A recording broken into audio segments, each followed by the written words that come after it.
sempre com aquela força, com aquela garra, e é um amigo. O pastor Fabrício é um amigo, é um irmão, é um obreiro amigo, sem inveja, ele sem maldade. Que Deus te abençoe, né? Que Deus te use grandemente ao lado do pastor Gerson, né? Porque é o mais importante, né? É esse amor que vocês dois têm um pelo outro e o respeito e a consideração. Que Deus te abençoe em nome do Senhor Jesus. Os pastores que me acompanham, a minha esposa que está ali, as missionárias também que nos acompanham. E é um prazer estar aqui nesta igreja. Conheço muitos irmãos aqui e tem uma história, porque sempre eu andava muito por essa região e hoje nós estamos ali em São Luís, mas sempre também lembramos dessa igreja aqui. Também o pastor Emílio foi pastor aqui, pastor José Ribeiro, e a gente, era a época que eu andava nesse período por aqui, mas nós louvamos a Deus pela vida dos nossos irmãos. Muito bem, queridos, esse é o nosso livro de declaração de fé, que a Assembleia de Deus organizou com vários teólogos da nossa CPAD, da nossa CGADB, e trouxe para nós a nossa declaração de fé. Eu estarei falando com os senhores, esse assunto é um assunto que envolve uma parte teológica, mas eu quero convidá-los, mesmo sentados, a abrirem as vossas Bíblias em 1 Coríntios, capítulo 15. 1 Coríntios, capítulo 15, nós estaremos lendo do verso 1 em diante. Fiz aqui algumas anotações para partilhar com os senhores. Eu ia apresentar nos slides, mas eu imprimi aqui para os irmãos. Nós estaremos falando sobre o 5º artigo do nosso Cremos. E eu convido você a fazer essa leitura bíblica conosco. 1 Coríntios, capítulo 15, verso 1 em diante. Eu estarei usando o texto bíblico e depois do texto bíblico nós vamos entrar na temática do 5º ponto do nosso Cremos. Diz assim: irmãos, venho lembrar-vos o evangelho que vos anunciei, 1 Coríntios 15, 1 em diante, que vos anunciei, o qual recebeste e no qual ainda perseverais. Por ele também sois salvos, se retiverdes a palavra tal como vula preguei, a menos que tenhais crido em vão. Antes de tudo vos entreguei o que também recebi, que Cristo morreu pelos nossos pecados, segundo as Escrituras, e que foi sepultado e ressuscitou ao 3º dia, segundo as Escrituras. E apareceu a Cefas e depois aos 12. E depois foi visto por mais de 500 irmãos de uma só vez, dos quais a maioria sobrevive até agora. Porém, alguns já dormem.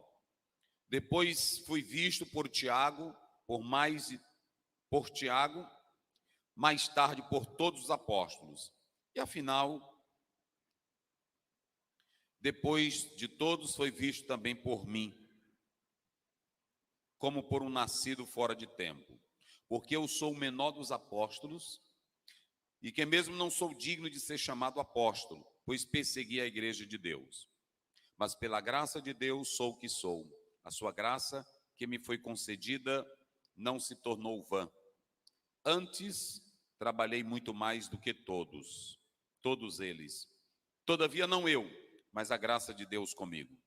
Portanto, seja eu ou sejam eles, assim pregamos e assim crestes. Ora, se é corrente pregar-se que Cristo ressuscitou dentre os mortos, como, pois, afirmam alguns dentre vós que não há ressurreição dos mortos?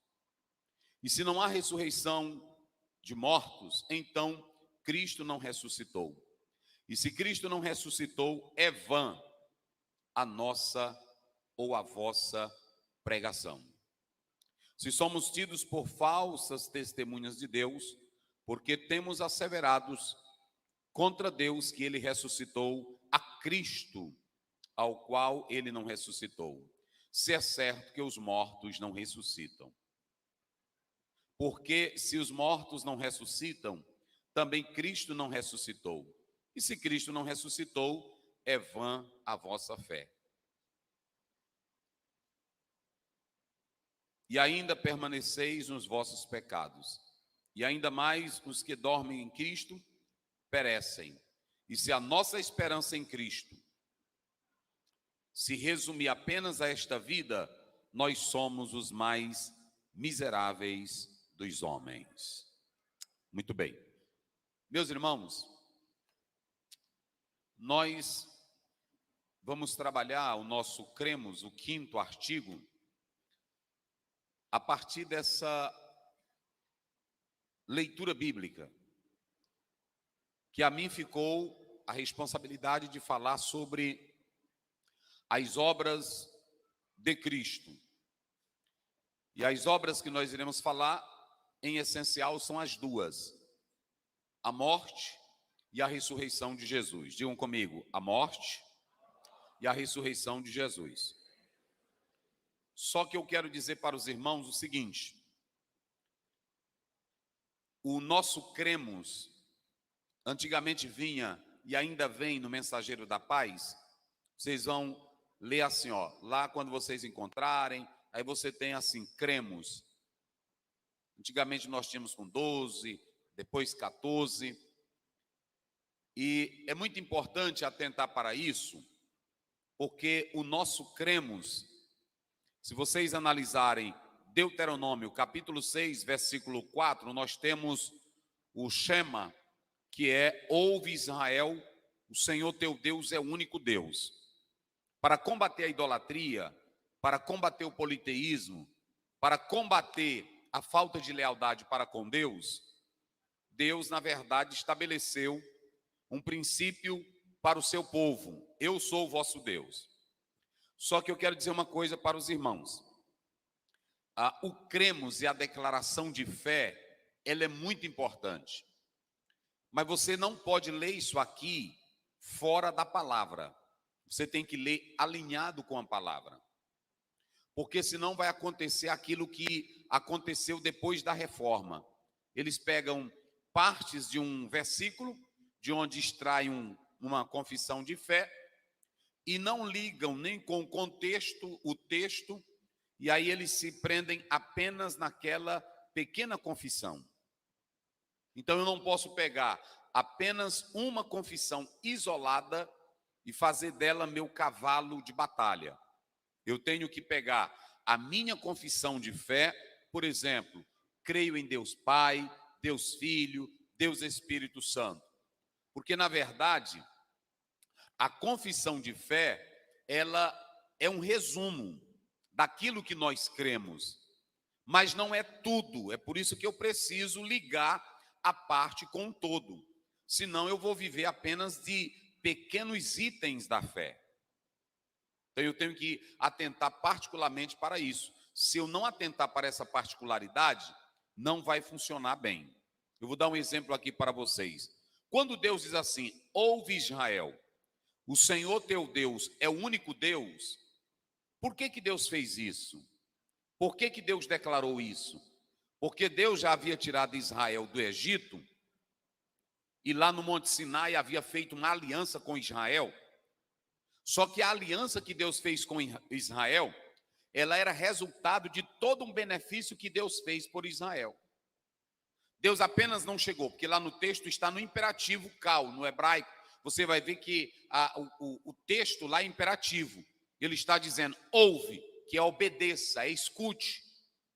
Mas seria injusto da parte de Deus chegar e dizer assim: me escutem, me ouçam, se Deus não havia feito nada por Israel. Depois que Deus passa um ano enviando praga para o Egito, depois que Deus passa um monte de tempo abençoando Israel, que Israel vê as maravilhas de Deus na sua vida, Aí Deus chega para Israel e diz: me escutem agora. Eu sou o Deus que tirei vocês do Egito. Eu sou o Deus que libertei vocês. Eu sou o Deus que abençoei vocês. Eu sou o Deus que guardo vocês. Me ouçam agora. Eu sou o Senhor vosso Deus. Porque Deus, olhem para cá, Deus não chama ninguém para obedecer a Ele sem que primeiro Ele não faça algo por você. Nós temos que analisar isso. É por isso que é chamado de berite, aliança, não de contrato. Deus não fez contrato com Israel. Havia naquela época no Oriente o contrato entre o suzerano e o vassalo, mas era devido a obrigações. Antes de Deus pedir de Israel, antes de Deus exigir de Israel, Deus primeiro passou um bocado de tempo abençoando Israel. Só mandando bênção, só bênção, só bênção. Depois foi que ele disse: agora me escutem. Eu abençoei vocês, livrei vocês, tirei do Egito, trouxe para cá, vou levar para vocês para uma terra que mana leite e mel, já dei a salvação para vocês. Agora, a partir de agora, eu sou o único Deus de vocês. Quem adora esse Deus? Então, é muito interessante você atentar para isso, porque se toda a igreja entendesse que adorar a Deus é dessa forma, não precisaria ninguém mandar crente adorar a Deus. Não precisaria ninguém mandar crente levantar a mão para adorar Jesus. Porque a Bíblia diz que tu não valendo nada, sendo pecador, Jesus te amou como desgraçado, miserável, imprestável. Ele morreu na cruz do Calvário e te deu a vida eterna. Quando você vem para Ele, Ele já é teu Deus, teu Senhor. Ele já é aquele que opera maravilhas. Só quem crê assim, diga glória a Deus. Amém. Então vamos lá. Aqui você pode observar o seguinte. Se você pegar o credo e ler todo o nosso cremos, que foi maravilhoso a nossa convenção fazer isso aqui. Se você ler todo esse livro, que ele trata sobre o nosso cremos, vocês podem observar o seguinte. Aqui nós temos os pontos que declaram sobre a nossa fé. Mas se você fazer um recortezinho do Mensageiro da Paz, são itens pequenos. Por isso que eu estou dizendo que você não pode ler só apenas o cremos sem a palavra. E aqui vocês vão analisar comigo que as obras de Cristo, que fazem parte aqui do 5º artigo do nosso cremos, tratam de 2 obras. Trata da morte e da ressurreição de Jesus. Eu quero dizer para os irmãos que quando Paulo escreve esse capítulo 15, ele está escrevendo para uma igreja que tinha uma mente filosófica, tinha uma mente mística. Ele estava escrevendo para uma igreja que era muito versátil, que acreditava em muita coisa. Só que essa igreja acreditava em tanta coisa que rejeitou o evangelho. Olha aí como é que diz o verso 1. Irmãos, eu venho vos lembrar o evangelho. Aí você já vai marcando aí na sua Bíblia. Evangelho. Olhe bem o que Paulo está dizendo. Eu venho vos lembrar o evangelho que eu vos anunciei. Esse evangelion. Evangelho não é livro. Deixa eu dizer para vocês. Evangelho não é livro. Se você pegar o texto original, está kata mataion, segundo Mateus. Kata Lucas, segundo Lucas. Evangelho nunca é livro. Evangelho, aparece esse nome evangelho nas nossas traduções. Evangelho é o Cristo vivo. Evangelho é tudo aquilo que se fala a respeito do que Jesus foi, fez e ele é. Evangelho não é isso aqui que você pega os 4 evangelhos. Não, ali você tem uma narração de Jesus. Quando Paulo diz assim, Romanos 1,16, eu não me envergonho do... Vamos lá, me ajudem aí. Eu não me envergonho do... Vamos lá, bem forte. Eu não me envergonho do... Olha, se fosse um livro, ele ia se envergonhar de um livro. Ele está dizendo que não se envergonhava do evangelho. Primeiro que nem tinha evangelho naquela época escrito ainda. Quando ele diz, eu não me envergonho do evangelho, ele está dizendo, Eu não me envergonho de assumir o que Cristo fez por mim e de adorar e viver para Ele como Ele viveu. Evangelho é o próprio Cristo. É aquilo que você ensina sobre Cristo. E a igreja de Corinto, ela vai ter um problema, essa igreja. Qual é o problema dela, pastor Zéu? Ela vai deixar a filosofia, o misticismo dominar ela. E aí ela sai do evangelho. Isso é muito interessante, porque vejam bem, quando a igreja não entende o evangelho de Jesus, ela segue vãs filosofias. Quando a igreja não entende o evangelho de Jesus, ela não permanece viva na fé.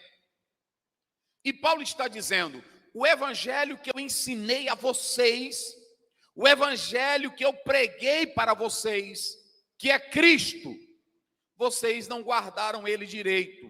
Se vocês analisarem aí o próprio texto bíblico, aí no grego nós temos stekate, essa palavra que aparece aí, stekate, quer dizer firmes.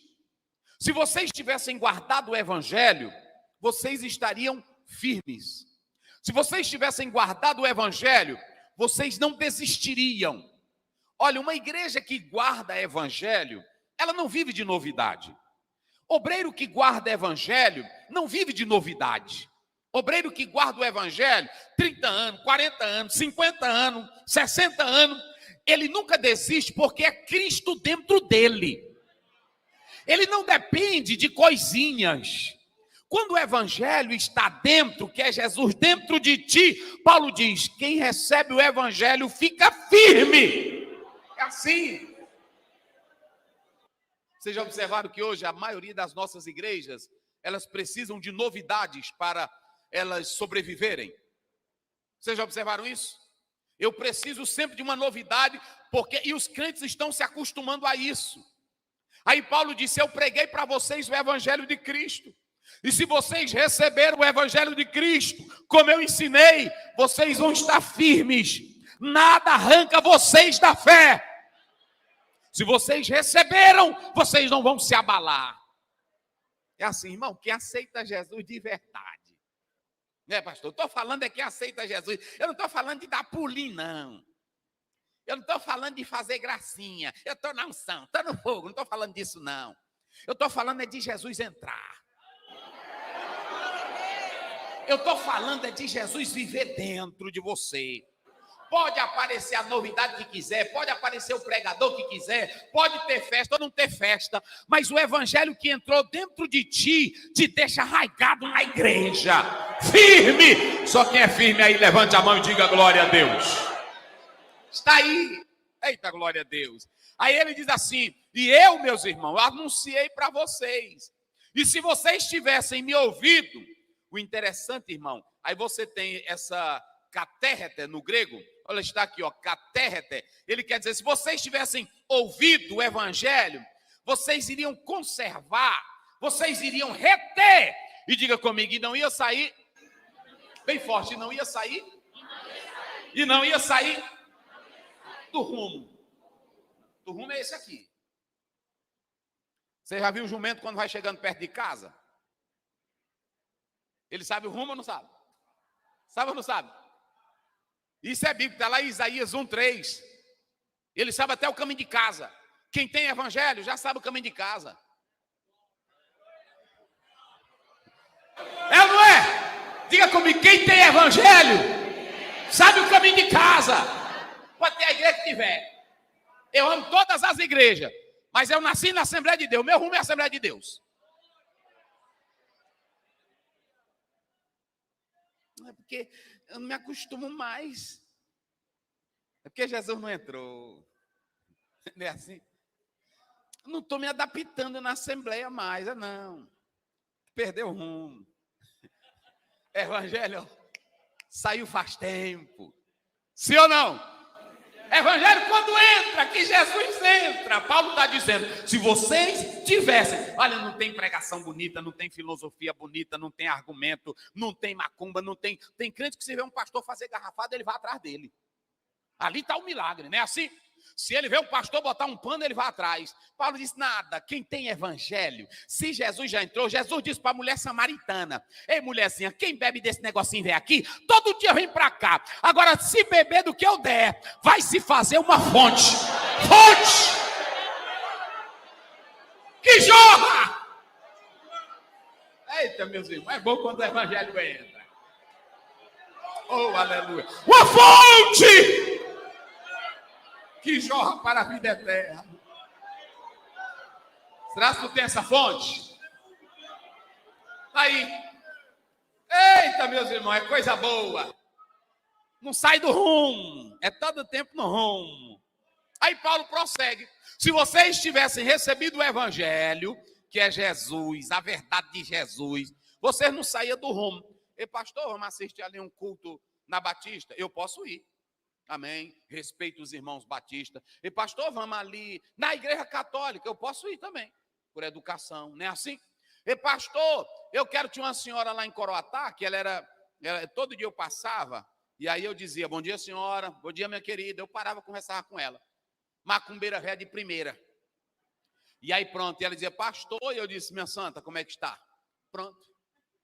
Aí um dia a mãe dela morreu, que era outra bichona do Terecô, a pesada. Ela disse, pastor, mamãe morreu, e eu quero que o senhor faça alguma coisinha aqui por ela. Eu disse, não, está morta, mas eu não vou fazer nada não, mas já está morta. Mas deixa eu dizer uma coisa, você pode ir para onde você quiser. Agora, quando o evangelho te encontra, quando o evangelho entra dentro de você, meu irmão, não precisa de campanha de sal. Não precisa de fila de corredor pastoral para te ungir. Quando o evangelho te entra, não precisa jogar água no povo, que agora nós estamos tendo uma moda aí. Os crentes se reúnem, tem crente que é besta, irmão. Ele vem logo para frente, joga aqui em mim, né? Assim, joga aqui em mim. Vai te banhar em casa. Evangelho, meus irmãos, é Jesus dentro de nós. Evangelho não é tu buscar novidade. Evangelho é tu ser novidade. Romanos 6,4. Andemos, pois, nós em novidade de vida. Aí preste atenção. Aí Paulo ele prossegue dizendo, olha meus irmãos, só que está tendo uma história aí, olha o que Paulo diz, que o evangelho só tem duas mensagens. Pronto, viu pastor Fabrício? Tu que é pregador. Evangelho, cadê a Bíblia? Cadê a tua Bíblia? Pega a tua Bíblia aí. É do creme que eu vou já falar. Levanta ela, a tua Bíblia aí. Levanta aí. Pronto, levanta aí. Quem já leu na Bíblia como fazer bolo? Não, tem uma receita de bolo aí? Tem como fazer bolo? Quem já leu na Bíblia a receita de como fazer milagre? Tem? O Evangelho só tem duas mensagens para nós, pastor Gesso. Só duas. O Evangelho só tem duas mensagens para nós. Escutem para mim aqui agora, ó. Olha para cá. Você pode inventar o que quiser na igreja, mas Evangelho só tem duas mensagens. Jesus Cristo morreu. E Jesus Cristo? Ah, você já sabe. Qual é as duas mensagens do Evangelho? Pronto, vamos lá para você nunca mais esquecer. Quais são as duas mensagens do Evangelho? Pronto, é só isso. É só isso. O Evangelho só tem essas duas mensagens. Só que aqui a igreja começou a se elitizar e os crentes começaram a achar estranho esse negócio de falar de um defunto, de falar de um Jesus que ele não tinha visto, igreja da elite, esse negócio que ele tinha ressuscitado, não cabia mais na igreja de Corinto. Só bichão na igreja, só gente da alta, só bichão. Aí o Paulo, eu disse assim, vocês não entenderam. O evangelho que eu preguei é lindo. O que eu recebi do Senhor. Oh, aleluia. Oh, aleluia. Oh, aleluia. Antes, o que eu recebi do Senhor, eu também vos entreguei. Olha aí. Que Cristo morreu pelos nossos pecados, segundo as Escrituras.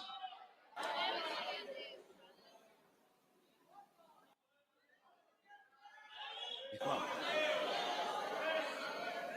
umas autoridades, Paulo estava preso e umas autoridades disseram: amanhã nós queremos ver esse preso. Só bichão. Aí quando chegou lá: por que tu está preso, Paulo?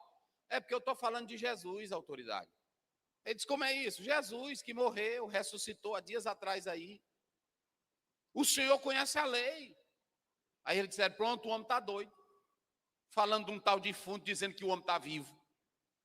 Vocês estão entendendo como é evangelho? Só que a Bíblia diz em 1 Coríntios 1,18, a palavra da cruz é loucura para os que se perdem. Olha para cá, igreja. A madame que está lá fora, que é bonitona, ela pode até querer filosofia. Ela pode até querer tua mungangazinha, né? Assim, vem para cá, bota a mão na cabeça, olha, e é uma oração toda chique. Vai valer nada. Tu tem que olhar para ela e dizer: Jesus morreu na cruz para te salvar.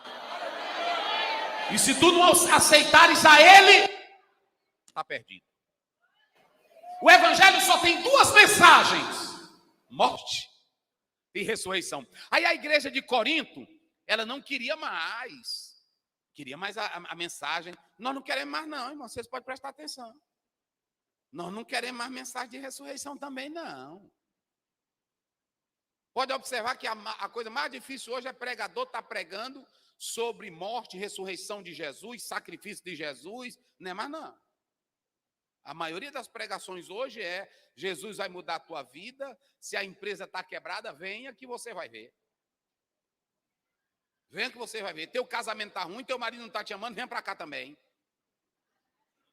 Nós viramos mais terapeuta do que pregador do Evangelho. Viramos mais palestrante de economia do que pregador do Evangelho. Jesus pode resolver problema de casamento? Pode. Jesus pode abençoar minha empresa? Pode. Agora o Evangelho não é para isso, não. Evangelho não é para trazer beleza para a igreja. Evangelho é para salvar a igreja. Evangelho não é para agradar você. É porque eu não gosto desse hino, eu não gosto desse louvor, eu não gostei daquela pregação. Evangelho não é para alegrar você no sentido de agradar você. Evangelho é para te salvar. E se vai salvar, tem que bater na ferida. Aí o pessoal aqui não queria mais o evangelho que Paulo pregava.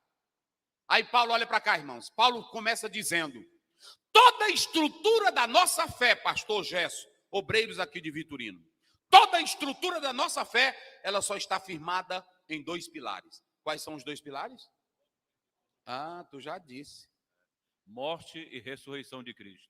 Sem isso aqui a igreja não se sustenta. Olhem para cá, igreja. É só a morte e a ressurreição de Cristo. Aí Paulo começa dizendo, olha aqui como é lindo, irmão. Paulo começa dizendo: vocês podem estar aí dizendo que Jesus não ressuscitou. Vocês podem não querer mais vê-lo. Mas primeiramente ele apareceu a Maria e a Maria Madalena. Ele apareceu aos 12 quando ressuscitou. Ele apareceu a mais de 500 irmãos. E por último, ele apareceu a mim. Olha para mim aqui agora. Quem é crente aqui há 10 anos? Levante a mão quem é crente há 10 anos. Ei, mas tem. 30 anos. 30 anos. Tem pouco. 40. Olha aí, tem. Irmãos, olha para cá. Paulo disse, ele apareceu a todos. Por último, ele apareceu a mim. Olha para mim aqui. Quando Jesus entra na tua vida, que ele aparece para ti mesmo, não estou falando dele aparecer visível, que ele entra na tua vida, que nele entrou na vida de Paulo, apareceu para ele, Atos 9, nunca mais, tu perde o rumo. Nunca mais. Aí Paulo diz assim, por último ele apareceu a mim, eu não sou nem digno. Paulo usa 5 argumentos para refutar aquela igreja. Aí vocês vão dizer bem forte comigo. Diga comigo bem forte. Argumento histórico. Qual é o argumento histórico, pastor Zé? Olha para cá. Todo mundo que estava lá Aqui já estava 25 anos que Jesus tinha morrido. Mas aí Paulo diz, ele apareceu aos irmãos, apareceu aos apóstolos, apareceu às mulheres, apareceu a mim, e tem aqui ainda alguns dos irmãos que viram Cristo ressuscitado. Eita, coisa boa!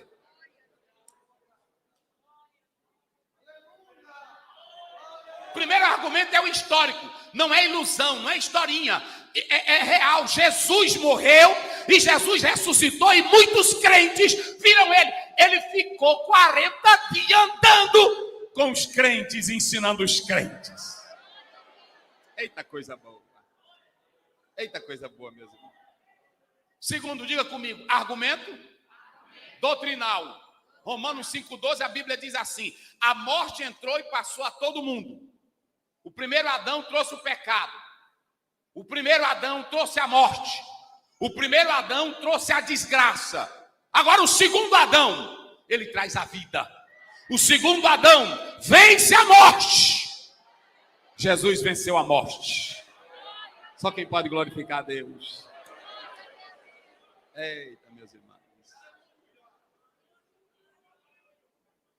Quem tem Jesus tem a vida que não se acabará. Eita, coisa boa. Rapaz, quando tu tem Jesus, é bom ser crente. É bom ser crente. É bom ser crente. Jesus apareceu para Paulo. É por isso que ele amava Jesus. Aí Paulo diz, esse é o argumento doutrinal. A morte está aí, a desgraça está aí. Mas Paulo chega, meus irmãos, não tema nada. Olhe para cá, irmão. Você saber que Jesus te dá vida, para que é uma alegria maior do que essa? A cura não é o maior milagre, olha para cá. Porque se tu for curado hoje de uma doença, mas amanhã tu tem que morrer. Sim ou não? Se tu não for curado de doença, dos 100 tu não passa. Sim ou não? E se tu viver muito, a Bíblia diz que quando vem a velhice de 80 para frente, olha, aqui não escutam bem, não tem mais gosto de comer, vai se acabando tudo. Agora imagine se a nossa vida tivesse só nisso. E Paulo está dizendo que o maior milagre é a ressurreição. Porque tudo vai se acabar aqui. Mas quando tu fechares os olhos para esta vida, começa uma nova vida que Cristo te deu. Oh, aleluia. Oh, aleluia. Não tem coisa melhor, meu irmão. É por isso que tu tem que ficar na tua marchazinha. Eu vou amanhã para a igreja, eu vou depois. Porque Jesus já me deu vida. Argumento histórico, argumento doutrinal, argumento racional. Diga comigo, racional. Por que é um argumento racional? Porque Paulo diz assim, olha, eu quero dizer para vocês que os pagãos que não crê em tanta coisa, eles acreditam na ressurreição. É por isso que se batizam pelos mortos. Ele não está defendendo o batismo aos mortos. Ele está dizendo, se batiza, ou então, até aquelas pessoas pagãs, elas acreditavam na ressurreição. Porque, preste bem atenção, parte dos judeus acreditavam que quando a pessoa ressuscitasse, era no mesmo corpo. Os gregos entendiam que a alma, ela era boa, e o corpo era uma prisão da alma, segundo Platão. Quando o corpo saía da alma, a alma saía do corpo, o corpo não prestava mais para nada. Os gnósticos ensinavam que esse corpo era ruim, era maléfico, não presta para nada. É tão linda a Bíblia, que quando você vê a Bíblia falando de ressurreição, só quem presta é a Bíblia. Paulo diz em 1 Tessalonicenses 4,18, consolai uns aos outros com esta palavra. Qual é a palavra? Aqueles que morreram em Cristo ressuscitarão primeiro. E nós que estivermos vivos, seremos transformados e arrebatados. E juntos subiremos ao encontro dele nos ares. Vamos lá. Primeiro argumento, para tu não esquecer mais, qual é? Histórico. Segundo argumento. Doutrinal. Terceiro argumento. Aí diga comigo, o quarto argumento. Prático, é o prático. É o prático. E o quinto argumento é o Perguntaram para Paulo, mas Paulo, essa mensagem tua é difícil, negócio de ressurreição. Porque nós, até os escatólogos, irmão, como é que a gente vai ressuscitar, né? Aí ele começa, segundo Wayne Gruden, a ressurreição, ela é um processo dialético que envolve diversas etapas. Aí os irmãozinhos ficam, como é isso aí? Não é assim? Paulo não fala nada disso. Perguntaram para Paulo, Paulo, como é a ressurreição? Ele disse, é como uma semente. Eita, teólogo, meu irmão. Nós gastamos um bocado de coisa escrevendo um livro com 1000 páginas para explicar isso. Não é assim? E no final não dá nadinha, só cansaço. Paulo, como é a ressurreição? É como uma semente. Mas como assim, Paulo? Quer dizer que da morte pode vir vida? Sim, porque é o seguinte, a sementinha que é plantada, jogada, ela está embebida pela vida de Cristo. E Cristo vai dar vida para ela. O que se planta e o que vai colher é diferente. Aí Paulo diz, olha, nós vamos plantar um corpo carnal, um corpo de dor, um corpo de miséria, e vai ressuscitar um corpo cheio de glória. Como é esse corpo cheio de glória, pastor? Olhem para cá. Quando Jesus ressuscitou, eu pergunto aqui, não é para testar conhecimento de ninguém, mas toda a igreja. Quando Jesus ressuscitou, os discípulos conheceram ele? Apenas 2 que não conheceram. Mas quando as mulheres viram Jesus, ela disse, Senhor, que elas viraram, o que foi que elas fizeram? Caíram nos pés dele e agarraram ele. Olha para cá. Jesus ressuscita com o mesmo corpo que eles conheciam. Entenderam? Só que agora era um corpo cheio de glória. Pastor, e como é que eu vou? Tu vai com esse mesmo corpinho, só que agora é um corpo cheio de glória. Aí tem irmão que me pergunta, pastor, e eu que sou dessa grossura, como é que fica? Olha, isso aí eu não sei explicar. Às vezes é problema de hormônio, é problema de doença, né? Mas às vezes é problema da tua boca, né? Aí Jesus, o Salomão dá um recadinho para ti, Provérbio 23, põe uma faca na tua garganta, né? Assim, te controla. Eu só sei de uma coisa, é linda a Bíblia, que irmão, você já pensou ressuscitar num corpo que ninguém conhecia? Jesus ressuscita em um corpo glorificado. Aí Paulo não inventa nada, ele diz, é uma sementinha que é plantada, mas só que vai ressuscitar, ou seja, de um corpo que não vale nada, vai vir a vida de Cristo em nós. E nós vamos receber um corpo glorioso. É assim. Bem natural. Aí Paulo, ele prossegue dizendo, olha, mas o evangelho é isso aqui. Vocês precisam permanecer no evangelho. E o mais interessante, queridos, é que ele diz, se a nossa vida resumir apenas a isso aqui, nós somos o quê? Os mais o quê? Ganhe dinheiro. Quem quer ganhar dinheiro aqui? Quem quer ganhar dinheiro? Quero não, graças a Deus. Quem quer uma casa boa?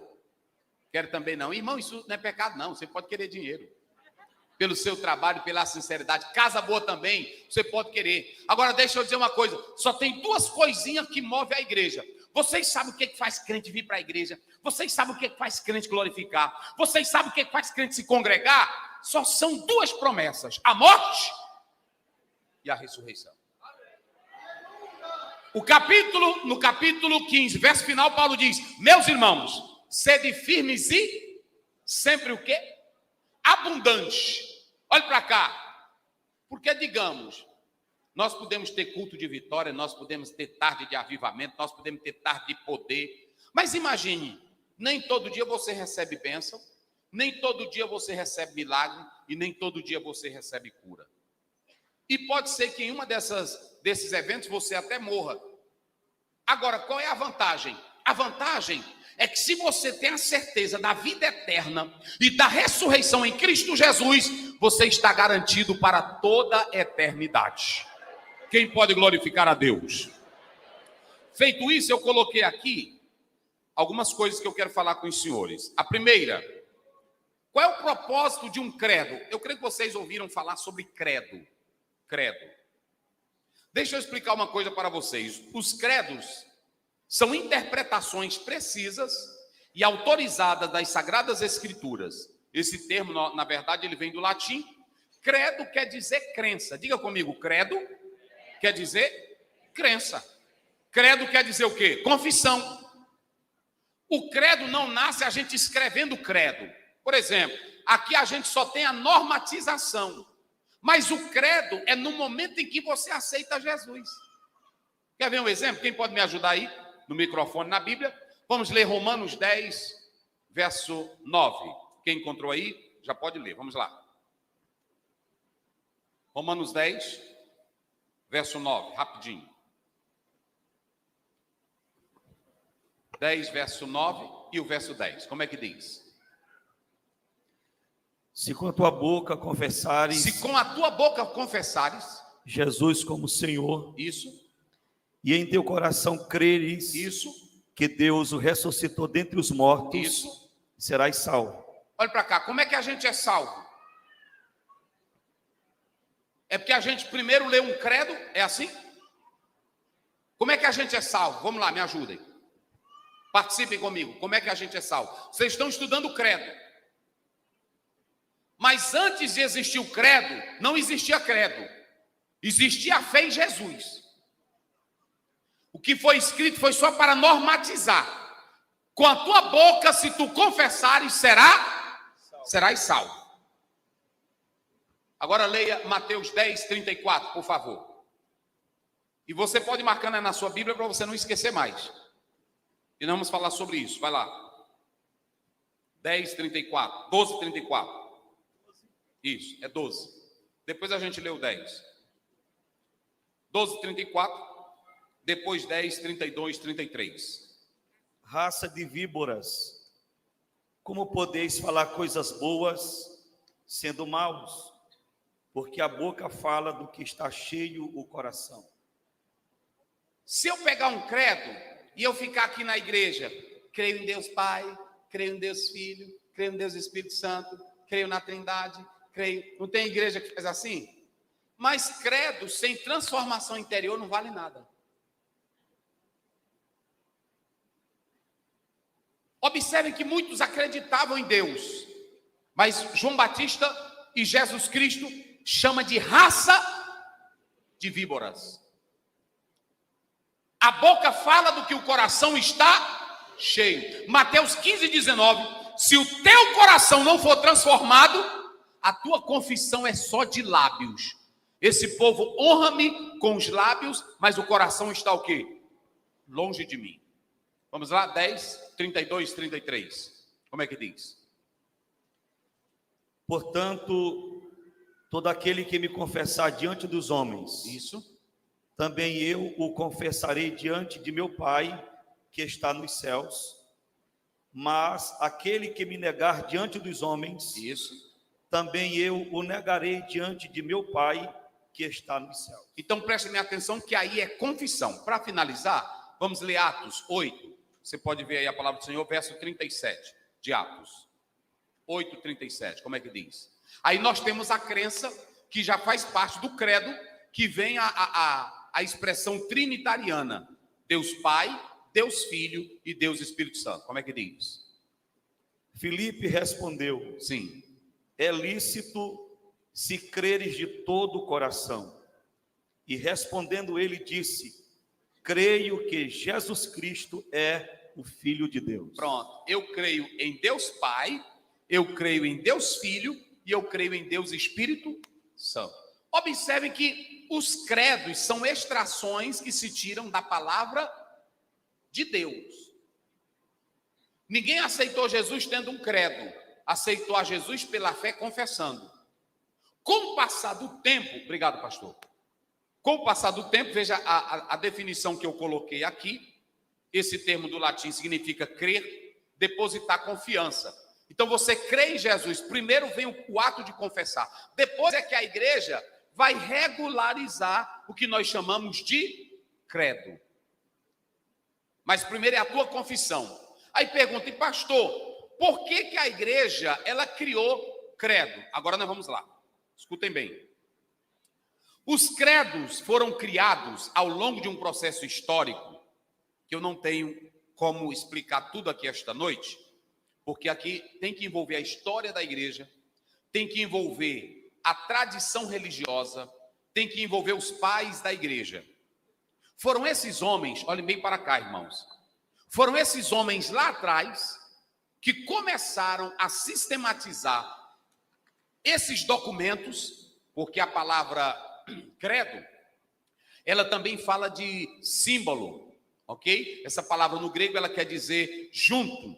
Essa palavra credo também ela fala da confissão, mas esse credo também são os documentos que os nossos pais lá atrás nos legaram. E por que eles fizeram isso? Porque se não tivesse se criado esses concílios para definir a fé que alguém professava, a bagunça ia ser grande. A bagunça ia ser grande.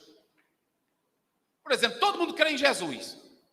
Mas vocês, quando abrem a Bíblia, em Mateus 16, Jesus perguntou e disse assim, o que eles estão dizendo que eu sou? Vocês se lembram disso? Um diz que tu és quem? Jeremias. Outro diz que tu és quem? João Batista, Elias. Outro diz que tu és alguns dos... Observem bem que durante a história vão aparecer muitos estudiosos e teólogos que vão negar a divindade de Jesus. Vão dizer que Jesus não era Deus. Vão dizer que o Espírito Santo não era Deus.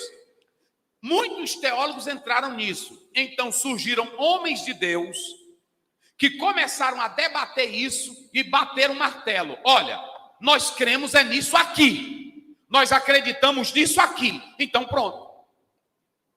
O credo, ele vai evitar heresias.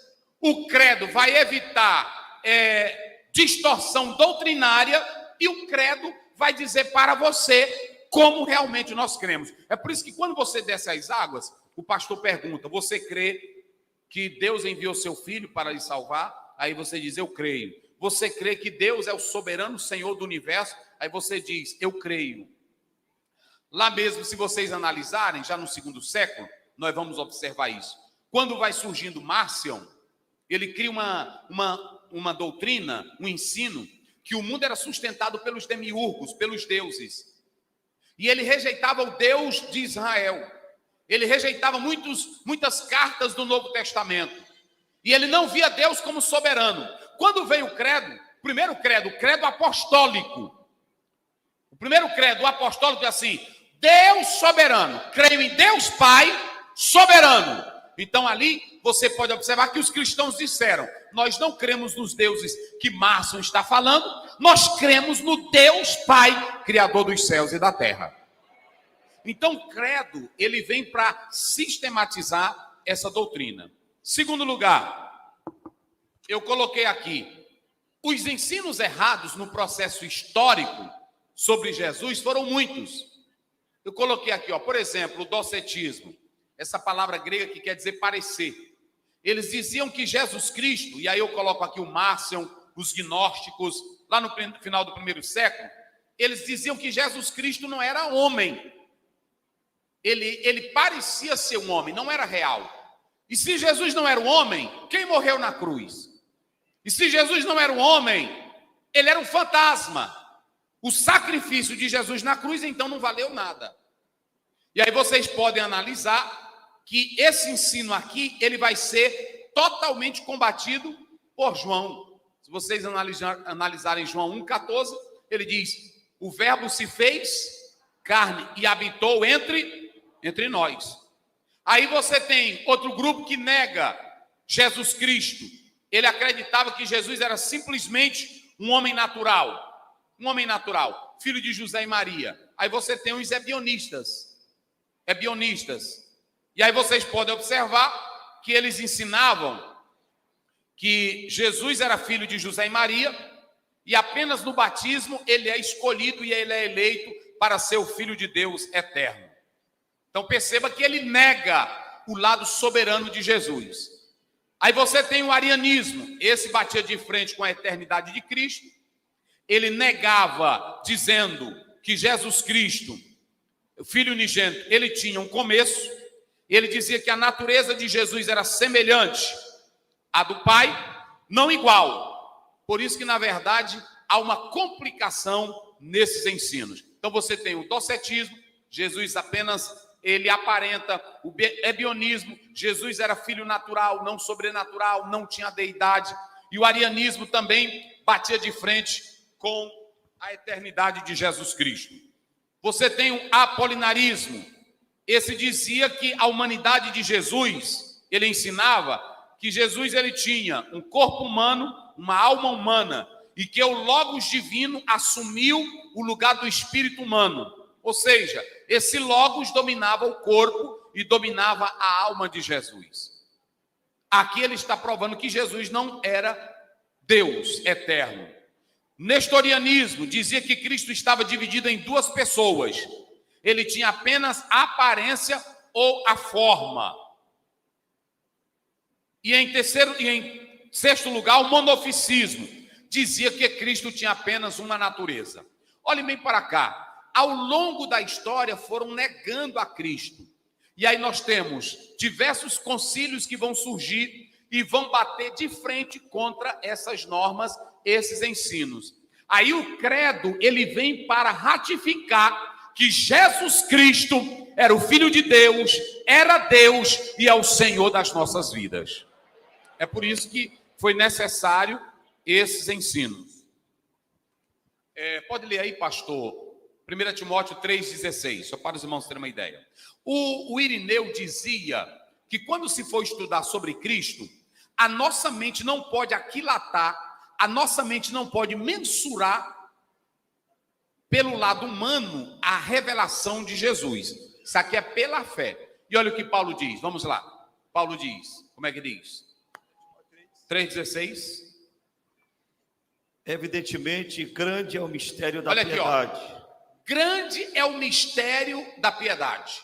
Aquele que foi manifestado na carne. Foi manifestado na carne. Foi justificado em espírito. Justificado em espírito. Contemplado por anjos. Contemplado por anjos. Pregado entre os gentios. Pregado entre os gentios. Crido no mundo. Crido no mundo. Recebido na glória. Olha o que o pastor leu aqui. Olha bem para cá, irmãos. Essa mensagem aqui, ela não é de fogo. Não tem como ter fogo. O pastor leu aqui, ó. Grande é o mistério da piedade. Nós sabemos que a concepção de Jesus, ela foi sobrenatural. Irineu Haglund, um escritor de uma dogmática, ele diz que não há ser humano, nem médico, nem biólogo que possa explicar isso aqui. Jesus, a Maria teve uma concepção sobrenatural. O que é nascido de ti é do Espírito. Mas o nascimento de Jesus é o nascimento natural. Só que aí, se eu for mexer nisso, pela minha cabeça, sem fé, eu vou ficar doido e não vou ser crente. Alguns teólogos dizem, Jesus nasce sem pai, apenas com a mãe, porque aí não vem a questão pecaminosa, não vem com ele, porque ele não tem um relacionamento normal com Maria, José. Jesus vem do Espírito Santo. Não houve participação masculina. Aí alguns dizem assim, isso foi para não trazer a natureza humana pecaminosa. Só que se você pegar Gênesis, também Adão nasceu sem relacionamento. Não é isso? E Eva também nasceu. Eva teve mãe? Eva teve pai? O Adão ou alguém fez sexo para nascer os dois?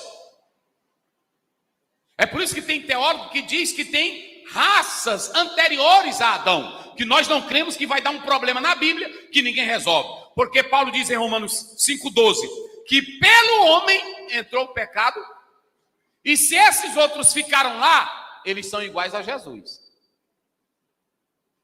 Porque se Jesus não nasce de uma natureza pecaminosa de Adão, de José, Adão também não nasceu de uma natureza pecaminosa. É por isso que ele era sem pé.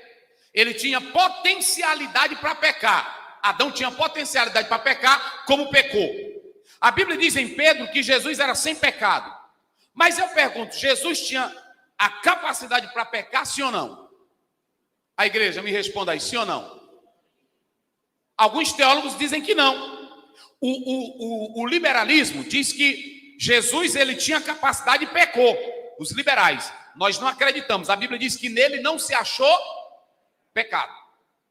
Os ortodoxos dizem que Jesus não pecou. E nós somos assim. Nós acreditamos que Jesus não pecou. Mas alguém diz que Deus não deixou José nascer, fazer sexo com Maria, para que não houvesse a origem da natureza pecaminosa em Cristo. Mas assim como Deus preservou Adão e Eva, ele poderia preservar também José e Maria.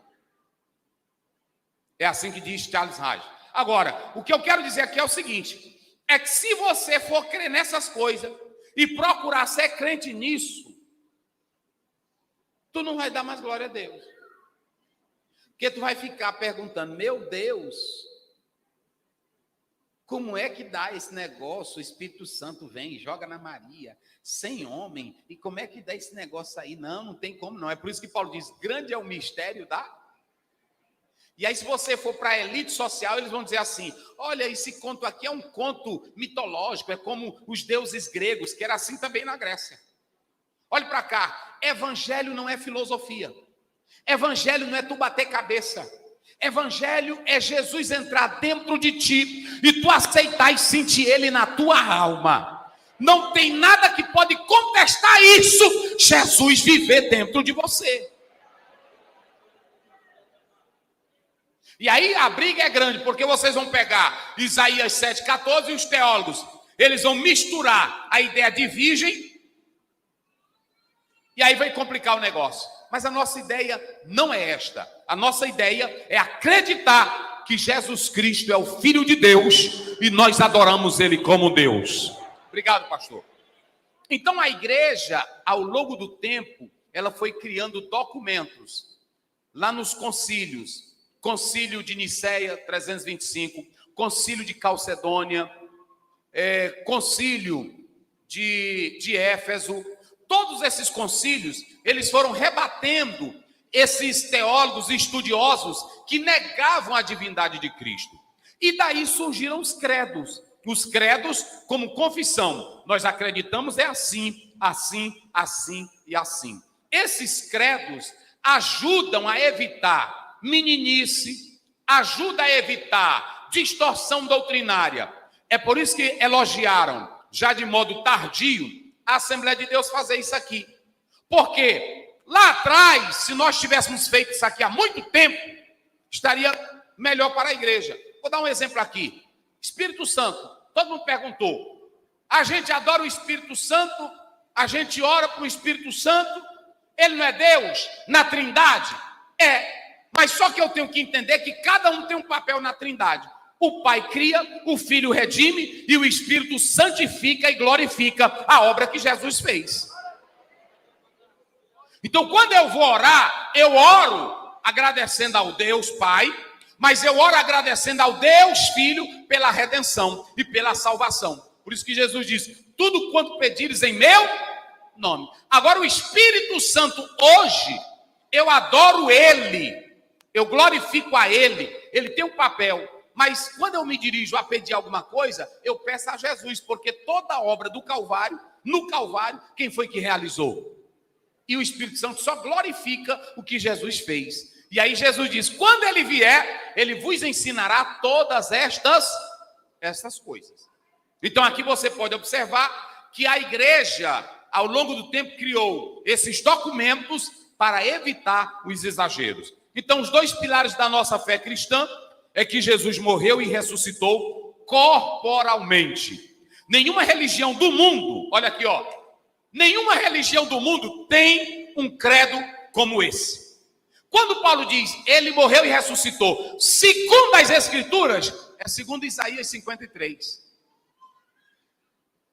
E observem, queridos, que lá em Apocalipse 1, 17 e 18, ele diz assim, o que estava morto está vivo, e ele tem a chave da morte e do inferno, do abismo.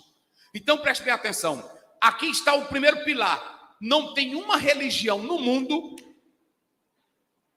que tenha esse pilar aqui dizendo que Jesus ressuscitou corporalmente e vive para todo sempre ao lado do Pai. Por que nós estamos aqui? Por que a igreja está aqui? Por que vocês estão aqui? Porque nós sabemos que um dia lá em Mateus 28, o anjo disse, eu sei quem vocês estão buscando. Ele não está aqui, mas ele já ressuscitou. Nosso Jesus vive. Só quem crê, diga glória a Deus. Então a nossa fé, ela se fundamenta nessa base. Irmão, se Jesus não tivesse ressuscitado, era vã a nossa pregação.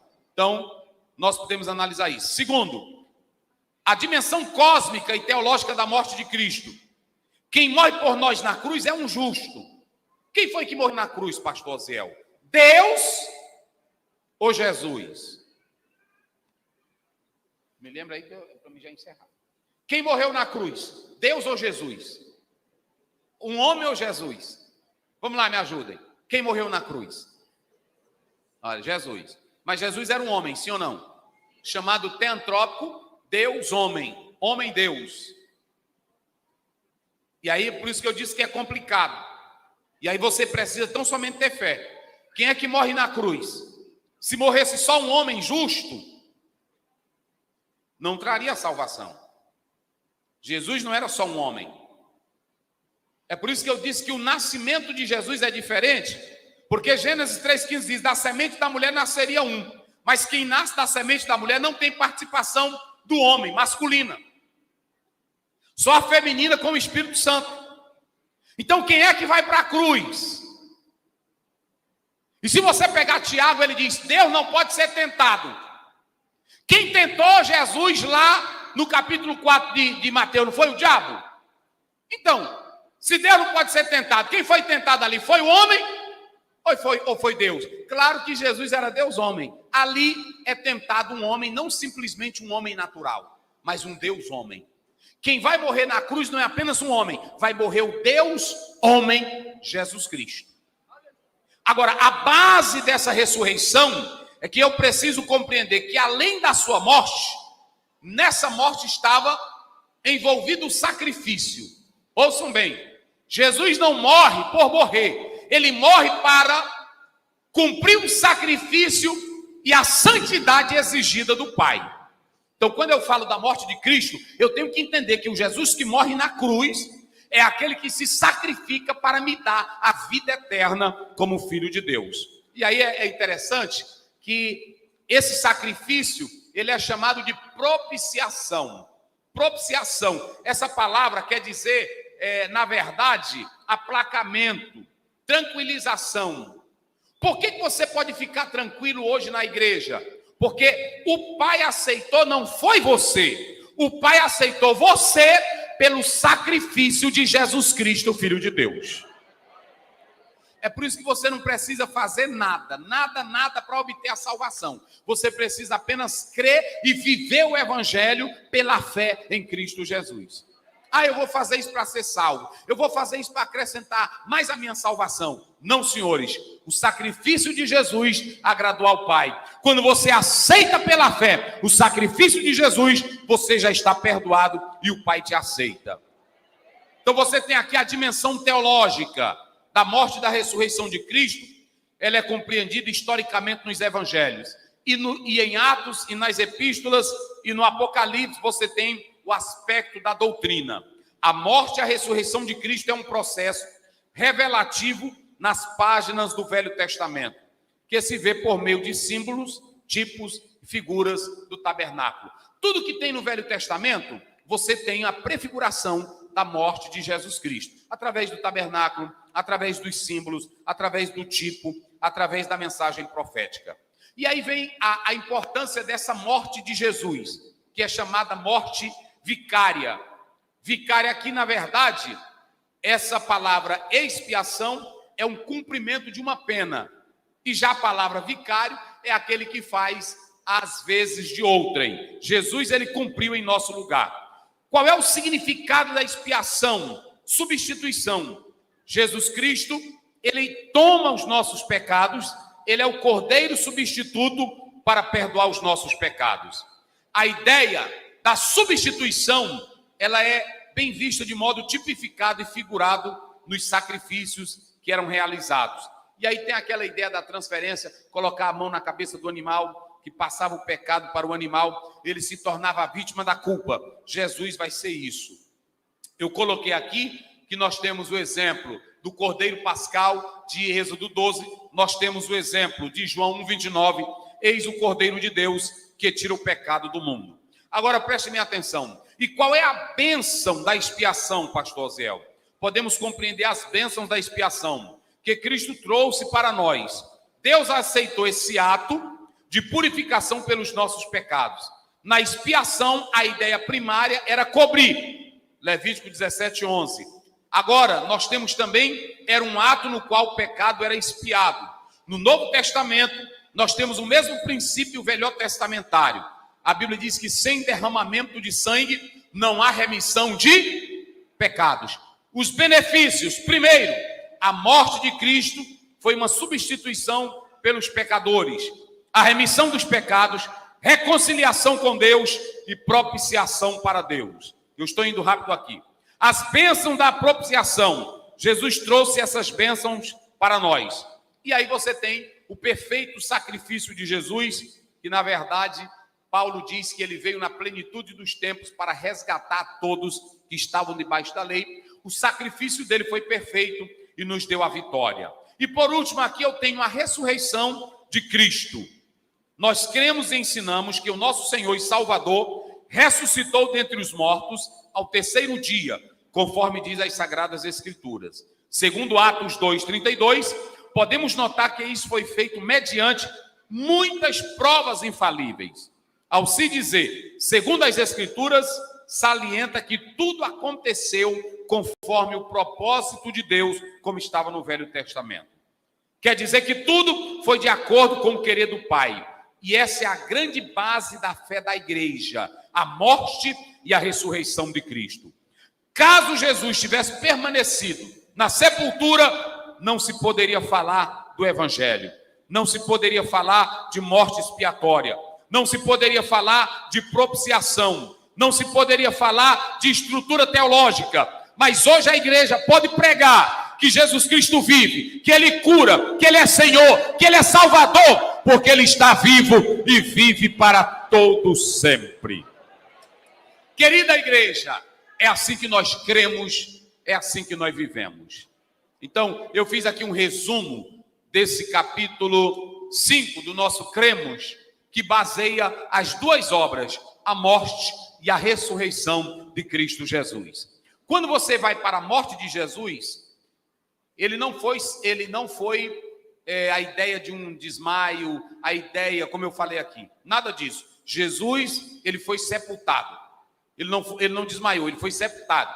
Segundo, Jesus ressuscitou. Aí você tem esperança, você tem fé e você tem a estrutura do Evangelho. Portanto, nós cremos nessas duas obras, a morte e a ressurreição de Jesus Cristo, que é o pilar, é o sustentáculo. Pastor Zéu, mas por que eu devo me alegrar com a morte e a ressurreição? É porque se Jesus ressuscitou, ele é o primogênito dos mortos, e ele ressuscita, é a prova de que aquele que crê nele vai ressuscitar e vai receber um corpo glorioso.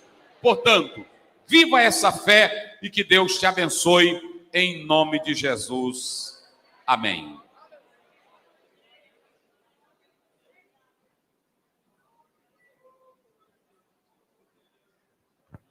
Glória a Deus. Quem está feliz, diga glória a Jesus. Que bênção, que bênção. Podemos dizer que até aqui o Senhor tem nos ajudado. Nós vamos ouvir a cantora Tainara, vai estar louvando. E nós vamos, após a cantora Tainara, Passar o microfone ao nosso pastor presidente, pastor Gerson Ferreira da Costa.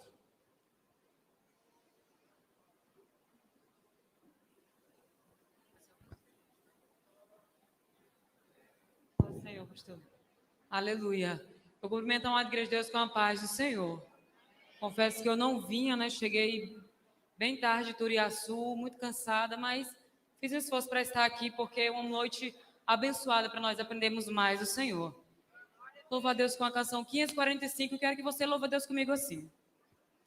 Porque Ele vive, posso crer no amanhã. Porque Ele vive, aleluia. Temor não há, mas eu bem sei, eu sei que a minha vida está nas mãos de meu Jesus, que vive está. Deus enviou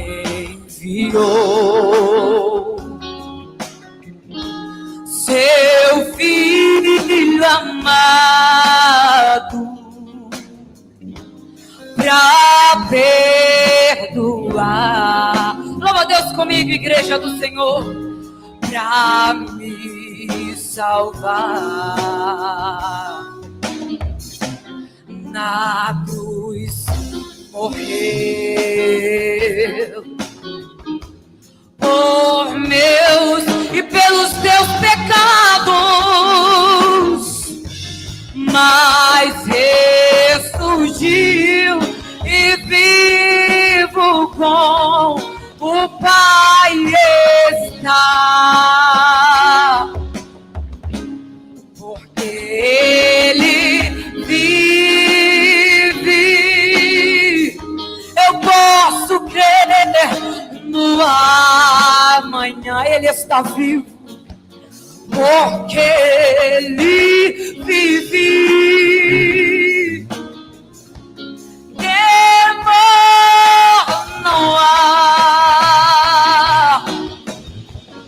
mas eu bem sei, eu sei que a minha vida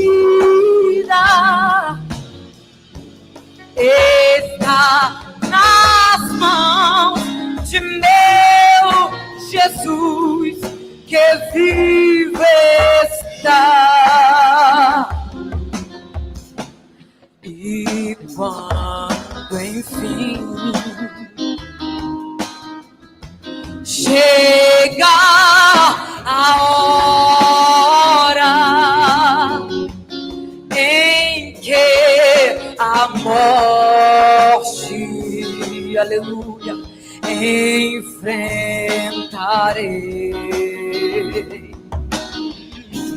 sem medo, então eu terei vitória. Irei agora ao meu Jesus, que vive está. Eu quero ouvir vocês cantando assim. Porque Ele vive. Só a igreja. Posso crer no amanhã, Ele está vivo, porque Ele vive. Temor não há, mas eu bem sei, eu sei que a minha vida está nas mãos de meu Jesus, porque vivo está. Eu agradeço por dar em nome de Jesus. Aleluia. Nós queremos louvar a Deus pela vida dos nossos irmãos que estão nos assistindo através do canal do YouTube AD Vitorino Freire. O nosso irmão Eliomar de Palmas, Tocantins, Neuzinete de Teresina, Carlos de Macapá, pastor Fabiano de Ferronópolis, irmã Miraneide, mano, que parece um G, Miraneide, Rubenilson de Imperatriz, Ivonilde de São Luís e Nilo de Mato Grosso. Deus abençoe os nossos irmãos internautas que estão acompanhando o culto pela internet. E eu quero avisar a igreja que no dia 7 de setembro é o dia da independência. É o dia da independência. E a igreja vai realizar uma grande carreata às 16 horas, saindo lá do ponto de partida do posto do Macedão. Vamos sair dali às 16 horas e culminar na Praça José Sarney com uma grande cruzada da independência. Uma grande cruzada. A igreja não pode fingir que não está acontecendo nada. Todos nós sabemos o que é que está acontecendo no nosso Brasil. E nós não podemos ficar parados, só olhando, só assistindo. Nós precisamos também levantar a bandeira de Deus, família e pátria. E eu quero convocar toda a igreja, você que tem um carro, você que tem uma moto, você que tem uma bicicleta, você que tem um jumento, você que tem os 2 pés, as 2 pernas saudáveis, vamos realizar esse trabalho no dia 7 de setembro, às 16 horas. Aqui no Templo Central, quem está cadastrando os carros e motos é o nosso irmão Gilson. E cada área